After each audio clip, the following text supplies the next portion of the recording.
We'll start today's session. Good morning, one and all. A warm welcome to all the participants who are connected from all around the globe. Today, I want to welcome our eminent speaker, Samir Manohar Dombe Patil, a BTech Mechanical Engineer from Vishwakarma Institute of Technology, Pune, Maharashtra, who have a vast knowledge and expertise in field of fig cultivation, its package and practices, determined in analyzing fruit production, processing, and management strategies in fruit production in area as concerned. He has 12 years of diverse experience in field of processing of indigenous fruits like fig and preparing revolutionary products like jam and jellies, pickles from fig and other byproducts. Dombe Patil Foods basically cultivating fish fig in their own farm since 1989.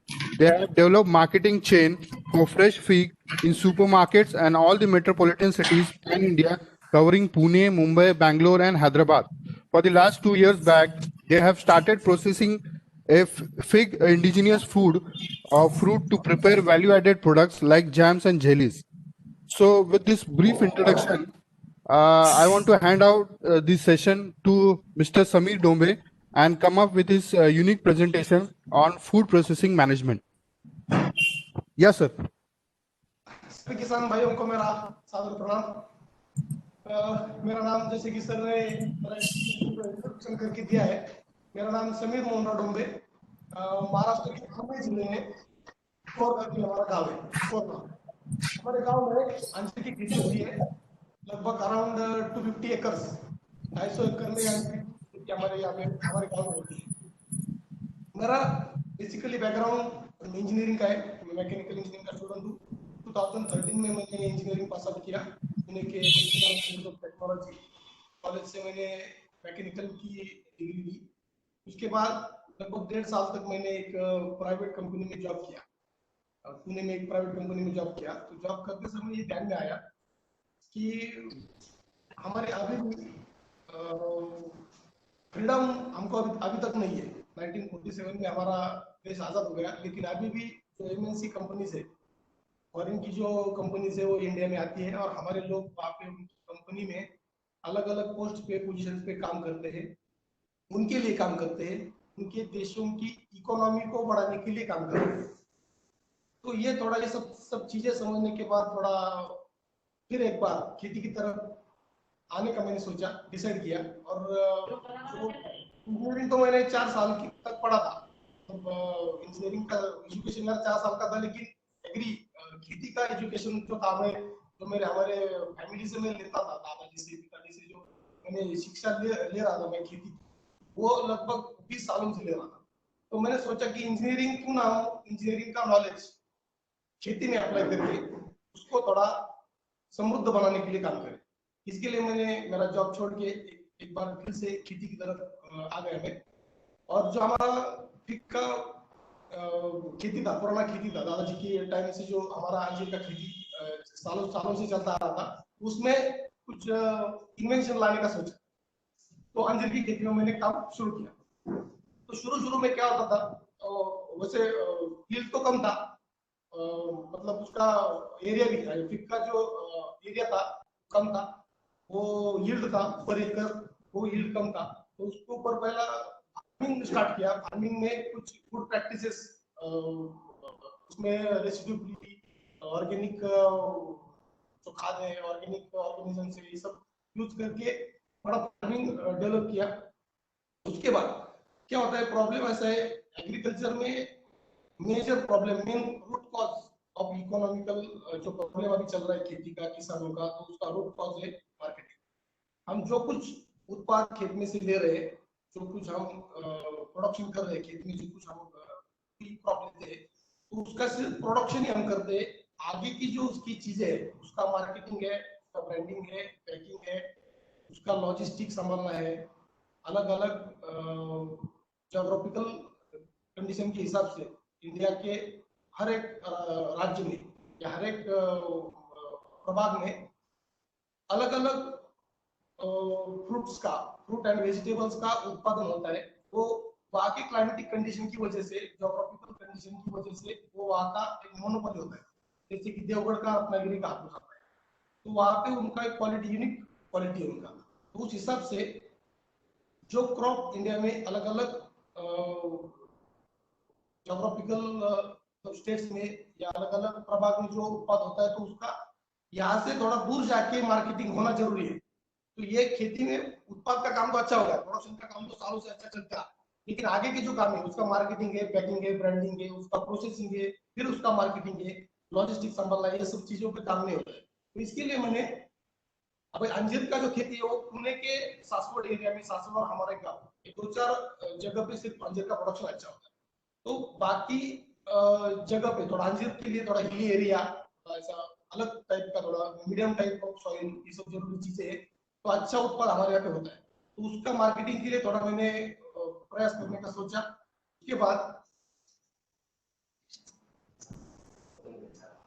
उसके बाद उसमें marketing के बाद processing में और उसके marketing पे काम चालू किया। तो मैंने पवित्रक नाम, पवित्रक जो नाम है वो अंजीर का संस्कृत में नाम है, पवित्रक नाम का मैंने पहले ब्रांड बनाया। तो उसको फिर फ्रेश फ्रूट का पैकिंग करके उसका मार्केटिंग शुरू किया। आगे की slide, slide sir, slide change कीजिए सर, आगे की स्लाइड कीजिए।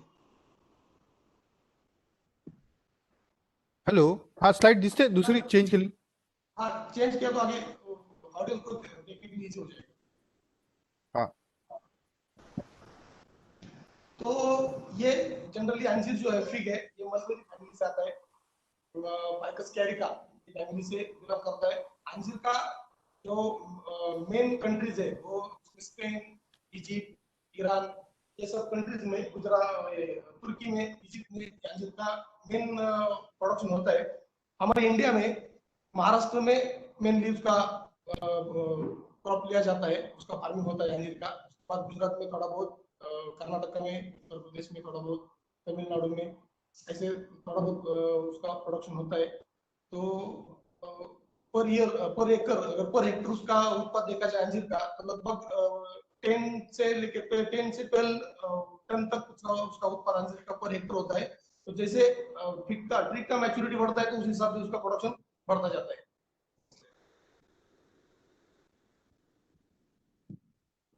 सर स्लाइड नेक्स्ट, चेंज कीजिए स्लाइड सर। हाँ, चेंज के लिए, स्लाइड चेंज के लिए। तो अभी इसमें अंजीर की खेती के लिए, अंजीर फार्मिंग के लिए सबसे जरूरी है प्लांटेशन। जो मदर प्लांट आते हैं तो मदर प्लांट का क्वालिटी का वैरायटी, ये सब चीजें जरूरी है। इंडिया में पाई जाने वाली वैरायटी में पूना फिग करके जो वैरायटी है, जो पूना एरिया में ग्रो होता है इसलिए उसको पूना फिग कहते हैं। तो एक्चुअली एक पर्पल जॉर्डन करके वैरायटी है, ये अफगान का वैरायटी हमारे यहाँ पे आके ग्रो हो गया, इसलिए उसको बाद में नाम एग्रीकल्चर डिपार्टमेंट ने उसका पूना पूना फिग करके दे दिया। तो उसका प्लांटेशन लगभग 14 बाय 14 फीट पे स्क्वायर पर एकड़, उसका लगभग 320 ट्रीज, उसके प्लांट्स उसके पर एकड़ बैठते हैं। तो इसका इरिगेशन जो है, तो अंजीर को ज्यादा पानी की जरूरत नहीं रहती है। पानी का जो है उसका 7-8 दिन का, अगर फ्लड इरिगेशन है उसको फ्लड इरिगेशन ही चाहिए, क्योंकि इसका रूट का थोड़ा ये अलग है। रूट पूरे, मतलब पूरे खेत में उसके रूट्स रहते हैं, तो उसको फ्लड इरिगेशन करे तो अच्छा रहता है। ड्रिप से पूरा उसका उत्पाद अच्छा मिलता नहीं है, तो इसके लिए उसको फ्लड इरिगेशन करना पड़ता है। हफ्ते में साधारण 6-7 दिन में उसको इरिगेट करना पड़ता है। तो वीडिसाइड और पेस्टिसाइड, इसको थ्रिप्स का थोड़ा ज्यादा इसके ऊपर प्रादुर्भाव रहता है। और रस्ट जो है उसका मेजर प्रॉब्लम जो है, तो वो रस्ट है। अंजीर के पत्तों पे रस्ट बहुत ज्यादा आता है, तो पत्ते गिरने के बाद फ्रूट का क्वालिटी नहीं रहता है। और हार्वेस्टिंग का जो सीजन है, हार्वेस्टिंग का सीजन लगभग अक्टूबर में, दिवाली के बाद शुरू होता है। और पहले तो 3-4 महीने का सीजन था, अभी लेकिन क्रॉप ओवर द ईयर लगभग, अगर जून जुलाई अगस्त बारिश के तो 3 मंथ छोड़ दिया जाए तो पूरे लगभग 9 महीने तक इसका भी अवेलेबल रहता है फीड। तो उसका हार्वेस्टिंग अक्टूबर से लेके लगभग जून तक उसका हार्वेस्टिंग चलता है, तो थ्रू आउट द ईयर यहाँ भी अवेलेबल रहता है। नेक्स्ट स्लाइड, स्लाइड चेंज कीजिए सर। सर स्लाइड चेंज कीजिए सर। हाँ, क्या स्लाइड चेंज कीजिए। हाँ, तो अभी इसमें प्रॉब्लम जो फेस किया हमने, फिर फार्मिंग में जो उसमें प्रॉब्लम फेस किए, availability through out the year नहीं था। 4 महीने का 4 महीने से भी अवेलेबल रहता था, अक्टूबर से लेकर लगभग फरवरी तक अवेलेबल रहता था। तो उसको through out the year available करने के लिए उसका प्रूनिंग का जो स्टेजेस है वो जून जुलाई अगस्त सितंबर ऐसे 4 महीने में अलग अलग प्लॉट के प्रूनिंग के स्टेजेस रखे। तो उस हिसाब से उसका जो क्रॉप है यील्ड है उसका, तो अक्टूबर से लेके जून तक अवेलेबल हो गया। इसका पेरिशेबल नेचर है, ये फिग जो है, अंजीर जो है वो बहुत पेरिशेबल है, हाईली पेरिशेबल है। तो ये बहुत जल्दी खराब हो जाता है मार्केट में। इसका प्रॉब्लम ऐसा होता है जो नियर बाय मार्केट से, जहाँ पे इसका अंजीर का खेती होता है वहाँ के नियर बाय मार्केट में ही वो पहले बेचते थे, because of transportation issue and perishable nature. ये तो बहुत जल्दी खराब होने की वजह से इसको पुणे में, बॉम्बे में, ये मार्केट में हम बेचते थे। लेकिन ये प्रॉब्लम आइडेंटिफाई करने के बाद उसके बाद लेस सेल्फ लाइफ है, सेल्फ लाइफ तो उसका कम है, लगभग 2 दिन का उसका सेल्फ लाइफ है। मार्केट प्राइस फ्लक्चुएशन, अवेलेबिलिटी जो है, अगर ये अंजीर का थोड़ा बिहेवियर क्लाइमेटिक कंडीशन से चेंज होता है, अलग अलग क्लाइमेटिक कंडीशन में अगर बादल आते हैं तो इसका उत्पाद बढ़ जाता है, अचानक से उसका राइपनिंग जो है वो बढ़ जाता है। तो एक्सेस फ्रूट अगर मार्केट में आते हैं तो एक्सेस फ्रूट मार्केट में आने के बाद इसका रेट तो गिरना ही गिरना है। कोई प्रॉब्लम होता है कि जो 70-80 रुपए से बिकने वाला जो फिग है उसका रेट आता है लगभग 20-30 रुपए पे आता है। ये सब प्रॉब्लम उसमें आइडेंटिफाई होने के बाद उसके बाद है डोमिनेंट मिडल मैन, मतलब जो ये मार्केट कमिटीज एस्टेब्लिश हो गई कुछ साल पहले, जो मार्केट कमिटीज गवर्नमेंट ने जो मार्केट कमिटीज डेवलप की, तो उसके पीछे रीजन था अनएजुकेटेड फार्मर या फिर फार्मिंग जो किसान है, अनएजुकेटेड होने की वजह से, अनएजुकेटेड होने की वजह से प्रॉब्लम ऐसा था कि वो कम्युनिकेशन का इशू था। तो बाकी बाहर के मार्केट में जाके या फिर बाहर के मार्केट के जो लोग पुणे बॉम्बे में आते थे तो उनके साथ कम्युनिकेशन करना उनके लिए उतना ज्यादा इजी नहीं था। ये प्रॉब्लम की वजह से कुछ साल पहले, आजादी के बाद कुछ साल पहले, गवर्नमेंट को ये मार्केट कमिटीज फॉर्म करनी पड़ी। तो वहां पे जाके किसान, अभी भी वही चल रहा है जो दादाजी के टाइम पे चल रहा था, वो वही अभी भी चल रहा है। किसान भाई अपना जो कुछ उत्पाद है वो लेके मार्केट में जाके, मार्केट यार्ड में जाके, वहां पे बाहर के कुछ व्यापारी लोग आते हैं और मिडल मैन जो है, मिडल मैन किसान और वो कस्टमर बीच की भूमिका निभाता है और वही पूरा मुनाफा कमाता है। ये जो सब प्रॉब्लम्स है, ये सब प्रॉब्लम्स आइडेंटिफाई, ये प्रॉब्लम फिर से एक बार उसको मैं रिवाइज करता हूँ। प्रॉब्लम में क्या था पहला, excess seasonal availability, then perishable nature अंजीर का, market price fluctuation and wastage, then traditional marketing and dominant middle में। तो इन सबको, ये सब जो प्रॉब्लम है खेती की वो कवर करके तो ज्यादा मुनाफा कैसे कमा सके, इसके लिए मैंने फिग की फार्मिंग में थोड़ा कुछ इंजीनियरिंग नॉलेज इंप्लीमेंट करना शुरू किया। तो सॉल्यूशन में मैंने क्या किया, तो आप देख सकते हैं स्लाइड पे, स्क्रीन पे देख सकते हैं packaging. Next slide sir, slide change. तो आप स्क्रीन पे देख सकते हैं सॉल्यूशन में क्या किया, पैकेजिंग। मतलब जो कुछ खेती का उत्पाद है, सबसे अगर हम देखा जाए इंडिया में सभी बिजनेस सेक्टर देखा जाए तो एग्रीकल्चर ऐसा सेक्टर जहाँ पे प्रोफेशनली काम नहीं किया, एज एग्री बिजनेस वहाँ पे काम नहीं किया। इसके लिए हमारे किसान भाई भी उतने जिम्मेदार है, क्योंकि हमारे किसान भाइयों को खुद को लगता है कि उनके लड़के या आगे की जनरेशन खेत में नहीं आनी चाहिए, उन्होंने खेती नहीं करनी चाहिए, ऐसा उनको लगता है। इस वजह से ऐसा प्रॉब्लम है, क्योंकि क्या होता है, जो जो कुछ उत्पाद है खेती का, तो उसका पैकेजिंग, अट्रैक्टिव ब्रांडिंग करके, प्रमोशन करके उसको बेचने का जो काम है, इसके लिए एक एजुकेशन की जरूरत है, कम्युनिकेशन चैनल चाहिए, कम्युनिकेशन क्वालिटी चाहिए, ये सब चीजों की जरूरत है। ये सब मैंने इंप्लीमेंट करना शुरू कर दिया। फिर उसमें अंजीर में मैंने पैकेजिंग पे काम किया। जो पहला ट्रेडिशनल पैकिंग चलता आ रहा था, 10 kg का 15 kg का चलता आ रहा था, उसको थोड़ा चेंज करके रेडी टू ईट कंज्यूमर को, ready to eat ½ kg, 250 gram, 1 kg, ऐसे अलग अलग टाइप की मैंने पैकेजिंग सॉल्यूशंस निकाले। उसको नाम दिया पवित्र, जो अंजीर का संस्कृत नेम है, उसको ब्रांड नेम दे दिया। उस हिसाब से भी उसका पैकेजिंग किया। और पैकेजिंग करके जो सुपर मार्केट है पुणे में, बॉम्बे में जो सुपर मार्केट है, उनको पहले मैंने शुरू किया। सुपर मार्केट में बहुत सारे बिग प्लेयर्स है, रिलायंस है, स्टार बाजार है, बिग बाजार है, मोर है, इन सबको मैंने अंजीर देना शुरू किया। ये अर्लियर मतलब 2014 में मैंने ये सप्लाई शुरू किया। उसके पहले पैकेजिंग और ये इसका शेल्फ लाइफ कम होने की वजह से, पेरिशेबल होने की वजह से ज्यादा सेल नहीं होता था। तो उसको थोड़ा पैकेजिंग सॉल्यूशन देके वो प्रॉब्लम सॉल्व करके उसको सप्लाई शुरू किया। तो उसके बाद उसका अच्छा डिमांड आना शुरू हो गया। पैकेजिंग, ब्रांडिंग और लॉजिस्टिक पे काम होने की वजह से वो इजीली अवेलेबल और फास्ट उसका मूवमेंट होके with in 18-20 hours after harvesting वो कस्टमर को अवेलेबल होने लगा। तो ये प्रॉब्लम सॉल्व होने की वजह से इसका डिमांड मार्केट में बढ़ गया। तो उसके बाद पुणे बॉम्बे से फिर आगे जाके दिल्ली में, बैंगलोर में उसका मार्केटिंग शुरू किया। दिल्ली, बैंगलोर, हैदराबाद है, उसके बाद इंदौर है।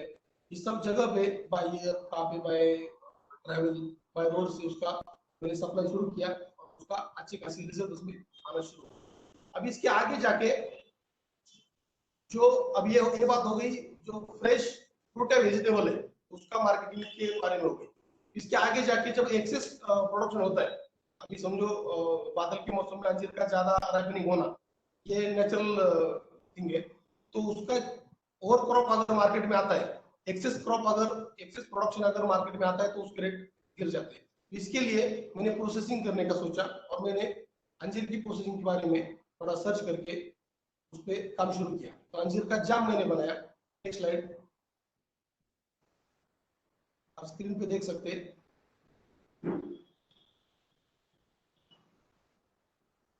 चेंज कीजिए सर।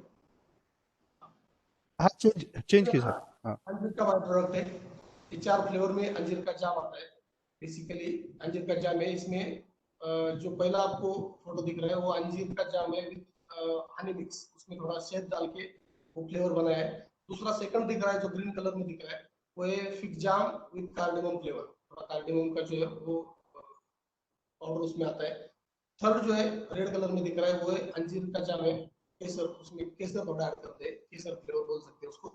लास्ट में जो दिख रहा है वो प्योर फिग जाम है, उसमें कोई फ्लेवर ऐड नहीं रहता है। तो ऐसे उसकी कुछ 3-4 प्रोडक्ट उसमें मैंने डेवलप किया है और इसका मार्केटिंग अभी अच्छी तरह से शुरू है। इसकी वजह से क्या हो गया, ये बाय प्रोडक्ट करने से मेरा बेनिफिट ऐसा हो गया कि जो एक्सेस प्रोडक्शन हो रहा है, ज्यादा प्रोडक्शन हो रहा है, तो उसको प्रिजर्व करके अभी इसमें ये अंजीर का जाम जो बनाया है, इसको लगभग 1 साल तक हम प्रिजर्व करके रख सकते हैं। तो इसको 1 साल तक मार्केट अवेलेबल रहता है, पूरे 1 साल तक हम इसको बेच सकते हैं। तो एक्सेस प्रोडक्शन आता है तो इसको हम प्रोसेस करके उसको बेच सकते हैं। नेक्स्ट स्लाइड, स्लाइड चेंज कीजिए सर।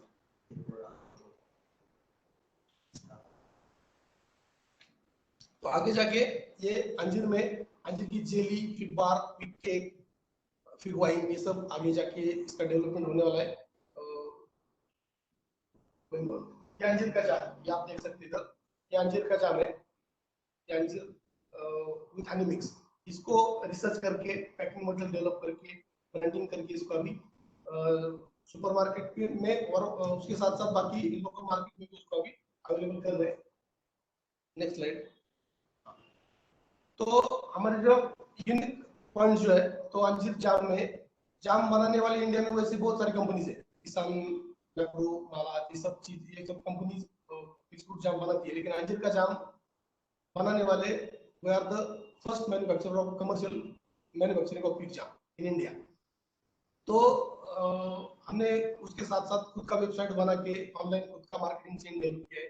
जो ऑनलाइन पोर्टल्स है, अभी बिग बास्केट है, अमेजोन है, वहाँ पे भी हमारा प्रोडक्ट सेल के लिए अवेलेबल होता है। उसके बाद उसका प्रीमियम क्वालिटी, अफोर्डेबल उसका कॉस्ट है, कॉस्ट भी अफोर्डेबल रहता है, प्रीमियम क्वालिटी है। न्यूट्रिशन रिच अंजीर के जो हेल्थ बेनिफिट है वो सबको पता है, न्यूट्रिशन वैल्यू सबको पता है। तो इस हिसाब से सब उसका मार्केटिंग चलता है। Next slide. टारगेट मार्केट जो है, जैसे मैंने बताया कि फ्रेश फ्रूट का, उसके साथ साथ जो प्रोसेस फूड है उसका मार्केट जो है, वो रिटेलर सुपर मार्केट जो है, मतलब जिसमें रिलायंस है, बिरला है, big basket, super market, food service supplier है, ये सबको देना शुरू कर दिया। तो क्या होगा, जो क्रीम कस्टमर रहता है, जो मेट्रो सिटीज में क्रीम कस्टमर रहता है, वो टारगेट करना इजी हो गया।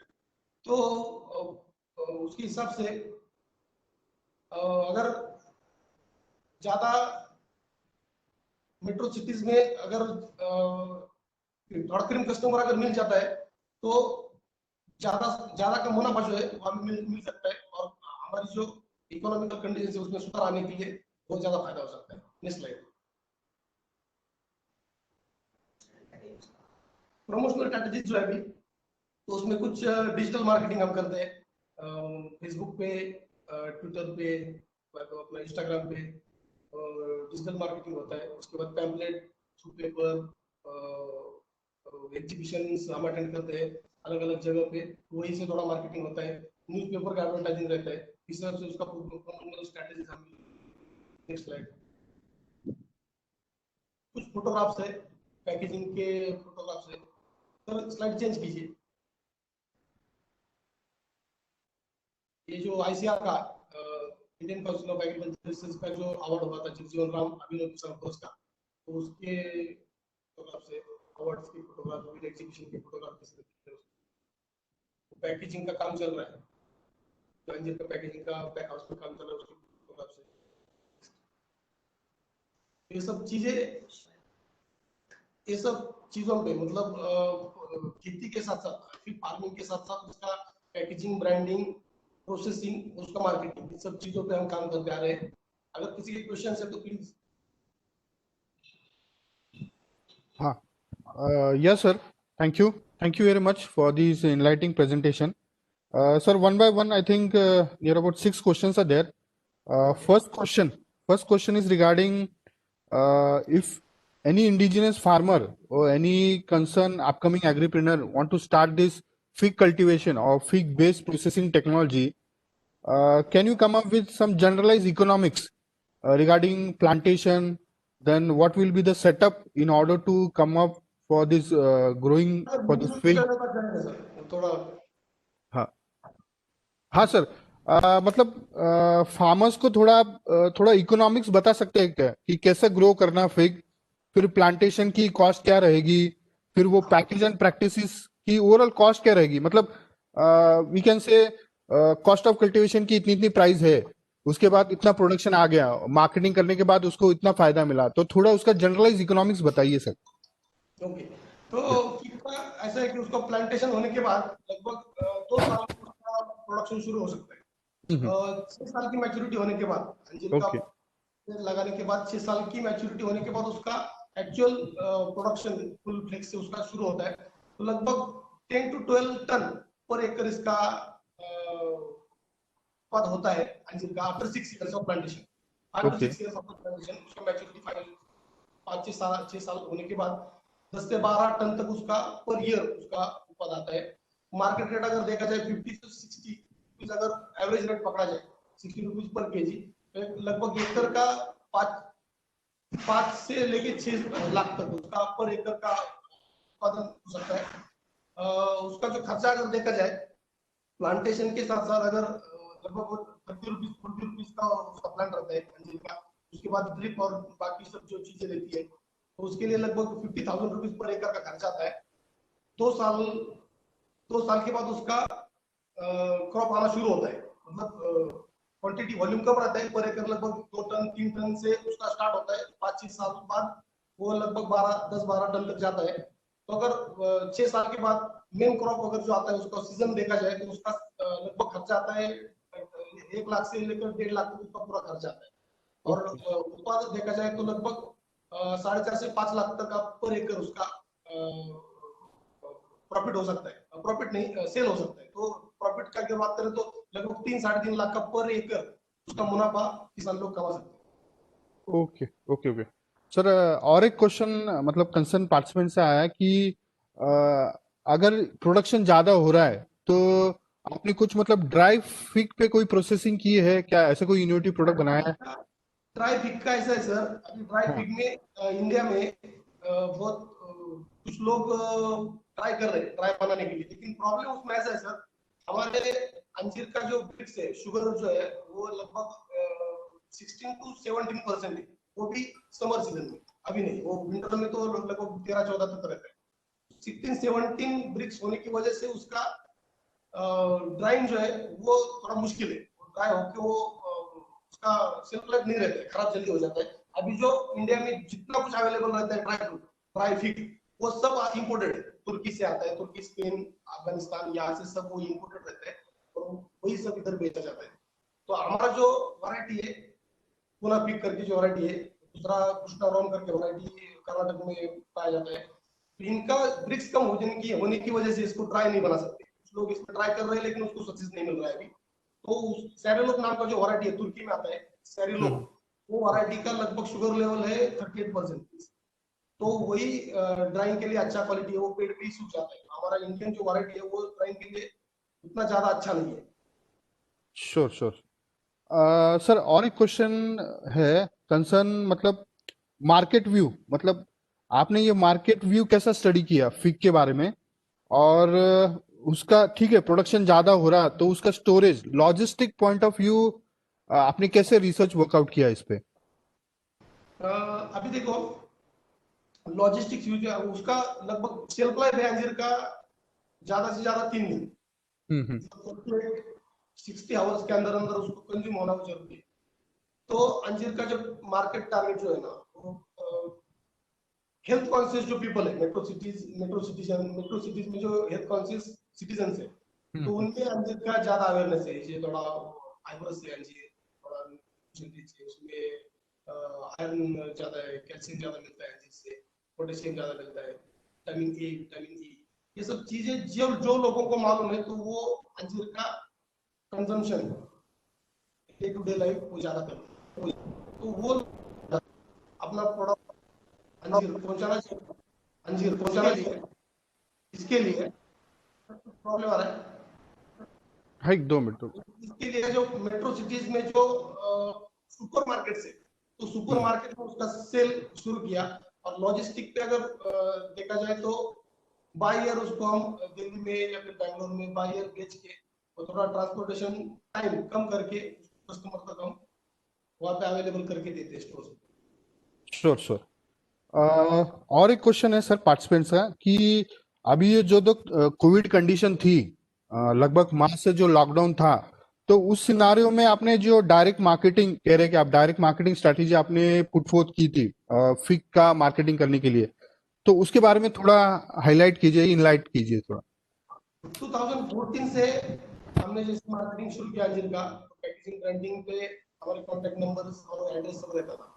तो 2014-15 से लेके आज तक जितने जितने कस्टमर ये हमारा फिग अंजीर जिन्होंने टेस्ट किया, तो उसमें से कुछ लोग 50% लोग, 10% लोग हमारे साथ कनेक्ट, पुणे पुणे और बॉम्बे से, जो नियर बाय हमारा, हमारे गांव से 50-60 किलोमीटर पे पुणे और लगभग 200 किलोमीटर पे बॉम्बे। तो वहाँ के कुछ सोसाइटी के जो कुछ पीपल थे, मेट्रो सिटीजन थे, जो रहने वाले लोग थे, वो डायरेक्ट कांटेक्ट में थे हमारे।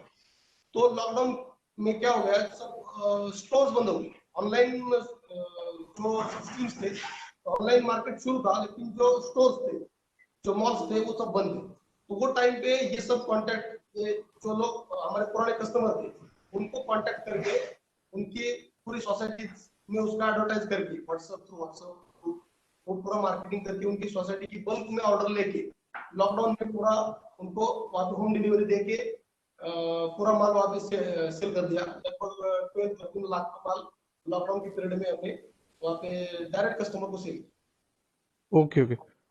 Sir one more question, what about the climatic condition, climatic condition के बारे में आप क्या बता सकते हैं फिग कंसर्न? क्लाइमेटिक कंडीशंस बोले तो थोड़ा जब क्लाउडी एटमॉस्फेयर होता है, तो बादल जब आते हैं, तो आजकल का जो उत्पाद है, बिल्डिंग जो मतलब अर्ली मैच्योरिटी उसका आता है, और ज्यादा राइपनिंग इसका होता है। तो ज्यादा राइपनिंग होने के बाद अगर मार्केट में जरूरत से ज्यादा कुछ चीजें अगर मार्केट में आती है, तो उसका रेट गिरना ही गिरना है। तो उस हिसाब से अंजीर का भी क्लाइमेटिक कंडीशन से क्लाइमेटिक कंडीशंस मतलब आपका ग्रोइंग के लिए पूछ रहे हैं या राइपनिंग का पूछ रहे हैं? Growing as well as ripening concern. हाँ, ग्रोइंग ग्रोइंग का अगर देखा जाए तो उसके लिए थोड़ा हिली एरिया, थोड़ा मतलब पानी पकड़ के, मिट्टी जो है, मिट्टी का जो मीडियम टाइप ऑफ सॉइल चाहिए उसको। पानी उसको जमा होके नहीं रहना चाहिए, पानी पूरा निकल जाना चाहिए। मीडियम टाइप का सॉइल उसमें जरूरी है।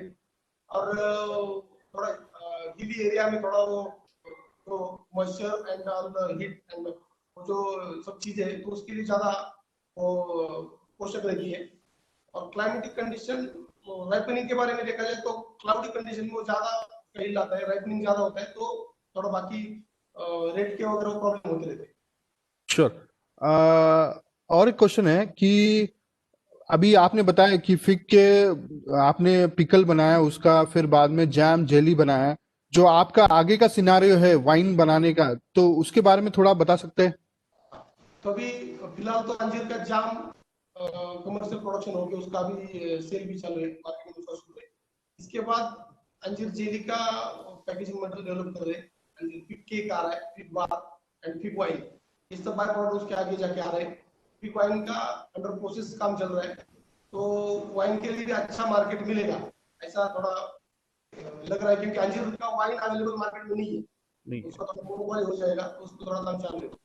श्योर। तो ये प्रोडक्ट के प्राइस कुछ बता सकते हैं आप, मतलब 500 ग्राम से कितना प्राइस है, क्या है? ऊपर देख सकते हैं जाम का जो एमआरपी है उसके ऊपर, तो वन ओके ओके। थर्टी उसका, तो हाँ 210 ग्राम का ये पैकेज रहता है, हाँ हाँ। टोटल उसमें रहता है इसका जाम का, और 130 उसका एमआरपी है उसका। ओ ओके ओके ओके। फिर आगे ये, ओके, इंडिविजुअली आपने तो मतलब अच्छा काम किया है, फिर कल्टीवेशन एवरीथिंग। फिर आगे चल के एनी फार्मर प्रोड्यूसर ऑर्गेनाइजेशन या कोई ऐसा महाराष्ट्र फिग क्लस्टर आप बनाना चाहते हैं, महाराष्ट्र या कर्नाटका स्टेट में? अभी वैसे एक एसोसिएशन, अंजीर अंजीर का एसोसिएशन है वैसे, एक फार्मर ग्रोअर एंड रिसर्चर का एक ऑर्गेनाइजेशन इधर पुणे में बना है। हाँ। उसके साथ साथ ये जो सब जो फिर फार्मर है, तो इनको मैं फार्मिंग के साथ साथ मार्केटिंग के लिए भी एजुकेट कर रहा हूँ। इस साल थोड़ा महाराष्ट्र में बारिश ज्यादा था, उसकी वजह से तो बहुत सारा रस्ट का प्रॉब्लम हो गया, हम्म। तो यील्ड बहुत कम हो गया, तो सब उसके ऊपर रस्ट की वजह से पूरे फ्रूट का क्वालिटी पूरा बिगड़ गया। तो इसके लिए थोड़ा आगे जाके व्हाट्सएप ग्रुप बना के फार्मर से उनको फार्मिंग के बारे में कुछ टेक्निकल चीजें, स्प्रेइंग के बारे में, क्या स्प्रे करना है, किस हिसाब से स्प्रे करना है, कौन से टाइम पे स्प्रे करना है, ये सब चीजों के बारे में एजुकेट करते हैं। इसके साथ साथ जो सेल है, मार्केट जो कैप्चर करना है अलग अलग स्टेट्स में जाके, मार्केट को कैसा उसमें हमने मार्केटिंग करना चाहिए, इसके बारे में थोड़ा एजुकेट लोगों को कर रहे हैं। तो आगे जाके थोड़ा फार्मर प्रोड्यूसर कंपनी का सोच रहे हैं हम, उसके लिए कुछ लोगों को साथ में लेके, फिर लोगों को साथ में लेके फार्मर प्रोड्यूसर कंपनी हम शुरू करने वाले हैं। Sure sure. सर, और एक क्वेश्चन है, क्या है रिगार्डिंग टेस्ट एंड बिहेवियर, जो कस्टमर्स है आने वाले, जो आपके प्रोडक्ट को कंज्यूम करेंगे, तो उसमें बारे में आपने कुछ रिसर्च वर्कआउट किया है क्या? Taste and behaviour of indigenous product, ये जो फिग का है, stand taste and behaviour. Behaviour of, हाँ, आप मतलब कस्टमर का बिहेवियर कैसे चेंज कर सकते हैं ये प्रोडक्ट कंज्यूम करने के लिए, या कुछ आपने कुछ रिसर्च किया क्या इसमें? शुरू शुरू में कुछ शुगर ज्यादा है, जो डायबिटिक पेशेंट्स है, वो उनको थोड़ा वो शुगर ऐड है तो नहीं चाहिए, प्रिजर्वेटिव है तो नहीं चाहिए, ऐसे थोड़ी प्रॉब्लम आना शुरू हो गया। तो कस्टमर, उसके लिए हमने शुगर का परसेंट कम करके उसमें हनी जो शहद है उसको यूज करना शुरू किया। उसके बाद अभी प्रिजर्वेटिव फ्री जाम बनाने का थोड़ा काम चालू है, उसके ऊपर थोड़ा रिसर्च शुरू है, ये सब चीजों पे काम शुरू है। One more question regarding markets. कौन से ऐसे वाइबल मार्केट, ठीक है आपने बताया मेट्रोपॉलिटन सिटीज ये आपके टारगेटेड मार्केट है प्रोसेस प्रोडक्ट के, और फ्रेश टेबल फ्रूट आपने कभी मतलब आगे सोचा है कि फ्रेश टेबल फ्रूट आपने कहा कि 200 ग्राम, फिर 500 ग्राम के आप पैकेजिंग में वर्कआउट कर रहे हैं, ये थोड़ा पैकेजिंग के बारे में थोड़ा हाईलाइट कीजिए सर। तो ये अर्लियर पहले क्या होता था, पैकेजिंग 10 केजी का बल्क का पैकिंग रहता था, 10 केजी 10 केजी का पैकिंग रहता था, तो पुरानी टोकरी या फिर बॉक्स, बॉक्स में उसका पैकिंग रहता था। उसको हैंडलिंग थोड़ा मुश्किल था। तो उसको लेके जाके स्टोर में उसका हैंडल जितनी ज्यादा बार वो हैंडल हो जाए ना, उसका स्किन नरम होने की वजह से जल्दी खराब होता था। तो उसको और विजिबिलिटी का भी इशू था, तो उसको प्लास्टिक पनेट आते अबव 15 माइक्रोन जो भी हम्म। जरूरत, तो प्लास्टिक के पनेट आते हैं, तो उसके ऊपर विजिबिलिटी उसका फ्रूट का बहुत अच्छा रहता है। 400 ग्राम का, 250 ग्राम का, 500 ग्राम का वो पनेट पैकिंग करके उसके ऊपर ब्रांडिंग के स्टिकर लगा के उस पर हम काम कर रहे हैं। उसको वेंटिलेशन, अगर फ्रूट को अच्छा मिलता है पैकिंग के बाद, अगर वेंटिलेशन अच्छा मिलता है तो उसका सेल लाइफ कुछ घंटों से बढ़ सकता है, 7-8 घंटों से। उसके लिए पैकिंग काम किया है, तो इस हिसाब से सब अच्छे शुरू। Okay, okay, okay. Now I request the participants, if any question, you can come up.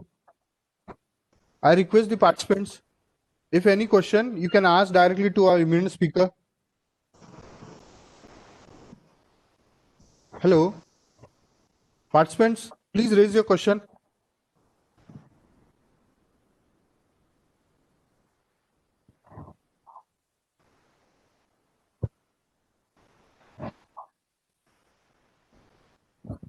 Sir, one question it is coming that how you develop the marketing chain for fresh fig? Means, can you come up with some step by procedure? मतलब ये जो आपने marketing chain बनाई है fresh fig के लिए, ये कैसे वर्कआउट किया आपने? मतलब how you targeted the market? तो ये सब एजुकेशन जो है हमारा वो पुणे में होने की वजह से, जो पुणे हम्म में जो मॉल्स है, मॉल में जो सुपर मार्केट रहते हैं, छोटे छोटे स्टोर जो रहते हैं, मतलब हम्म वेजिटेबल ये जो स्टोर्स रहते हैं, तो वहाँ पे मैं अक्सर देखता था कि वहाँ पे फिग सेल के लिए अवेलेबल नहीं है, बिकॉज ऑफ पेरिशेबल नेचर और लेस सेल्फ लाइफ। वहाँ पे सेल के लिए नहीं था, बहुत सारे स्टोर्स में अवेलेबल नहीं था। तो वो चीज़ पकड़ के मैंने आफ्टर कंपनी छोड़ने के बाद मैंने इसका सुपर मार्केट में छोटे छोटे स्टोर्स को मैंने अप्रोच होना शुरू किया, उसको उनको पैकेजिंग सॉल्यूशन दिए। उसके बाद छोटे छोटे उसको 400 ग्राम 500 ग्राम की छोटी छोटी पैकिंग करके उनको अवेलेबल करके दिया, लॉजिस्टिक हैंडल किया। पहले क्या होता था, आज का हार्वेस्टिंग जो है वो मार्केट में जाता था, मार्केट में जाता था कल सुबह, मतलब one day after after 24 hour वो मार्केट में था सेल के लिए। उसके आगे जाके जो सुपर मार्केट है या फिर वो छोटे छोटे शॉप है फ्रूट के वेजिटेबल के, तो वहां से मार्केट से लेके फिर वो अपने शॉप पे रखते थे। ये सब प्रोसेस में टाइम जाता था लगभग 36-40 आवर्स, तो वो खराब हो जाता था। तो वो मैंने टाइम कम कर दिया, जो मार्केट में माल जाना था सेल के लिए, तो उसको मैंने डायरेक्ट सुपर मार्केट में भेज दिया। हार्वेस्टिंग के बाद आफ्टर आफ्टर हार्वेस्टिंग वो लगभग 16-17-18 आवर्स में वहाँ पे वो सुपर मार्केट में अवेलेबल होता है। फिर लॉजिस्टिक पे उस पर काम किया, तो ये सब, तो उनको फ्रेश माल मिलने की वजह से उनका डंप जो है वो कम हो गया, फ्रेश फ्रूट कस्टमर को देना उनको पॉसिबल हो गया। इस वजह से उनके कस्टमर बढ़ गए, सेटिस्फाई हो गए। ये सब चीजों से एक के बाद दूसरा ऐसे करके सुपर मार्केट बहुत सारे कॉन्टेक्ट हो गए पुणे में, बॉम्बे में, उसके साथ साथ अभी सब सभी स्टेट्स में अभी उसका सेल शुरू है। Sure sir.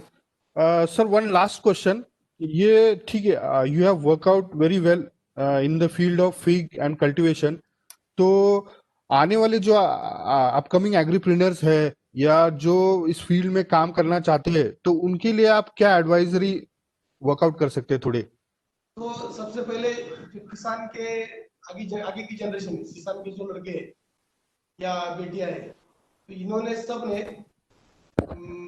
मेट्रो सिटीज में जाके किसी एमएनसी के लिए काम करने की बजाय, मतलब लोगों का भी अभी जो यूथ है, यूथ का ड्रीम रहता है कि बेंगलोर में जाके वहाँ पे ये कंपनी में काम करना है, दिल्ली में जाके काम करना है, बॉम्बे में जाके मेट्रो सिटीज में जाके काम करना है।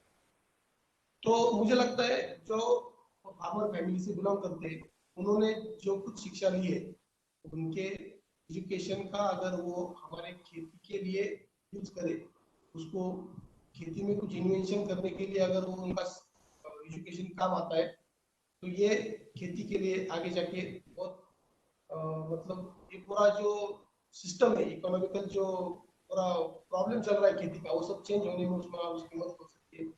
क्योंकि सभी सेक्टर्स में, बिजनेस के सभी सेक्टर्स में बहुत ज्यादा काम हो गया है, मतलब ऑटोमोबाइल रहने दो, आईटी रहने दो, इलेक्ट्रॉनिक्स, सब चीजों पे, सब सेक्टर्स पे, बिजनेस सेक्टर्स पे बहुत ज्यादा काम हो गया है।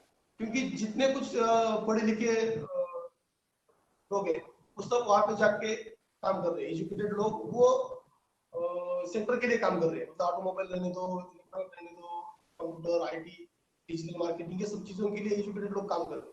लेकिन एजुकेटेड लोग खेती के लिए काम नहीं कर रहे, एग्रीकल्चर के लिए एजुकेटेड लोग काम नहीं कर रहे। ये रूट कॉज। तो जो कुछ पढ़े लिखे लड़के हैं उन्होंने सब ने खेती में आके काम शुरू करना जरूरी है। हमारे खेती में बहुत ज्यादा पोटेंशियल है। उस मार्केटिंग, डायरेक्ट मार्केटिंग, उसके साथ साथ प्रोसेसिंग, उसका मार्केटिंग, ये सब चीजों के लिए एजुकेशन लेवल की लोगों की जरूरत है। लेकिन एजुकेटेड लोग यहाँ पे नहीं आ रहे, इसलिए सब प्रॉब्लम है। तो मैं सबको थोड़ा रिक्वेस्ट करना चाहूंगा कि जो एग्रीकल्चर का एजुकेशन लेते हैं या फिर कोई भी स्ट्रीम हो, इंजीनियरिंग हो, आईटी हो, एग्रीकल्चर हो, ये सब लोगों ने अगर एग्रीकल्चर के लिए अगर काम किया तो आगे जाके सिचुएशन चेंज हो सकती है, खेती के लिए अच्छे दिन आगे आ सकते हैं। Sure, sure. Okay, sir. Once again, I request participants, if any question, you can come up. Otherwise, we can wind up the session. Participants, if any question, please raise. Okay, sir.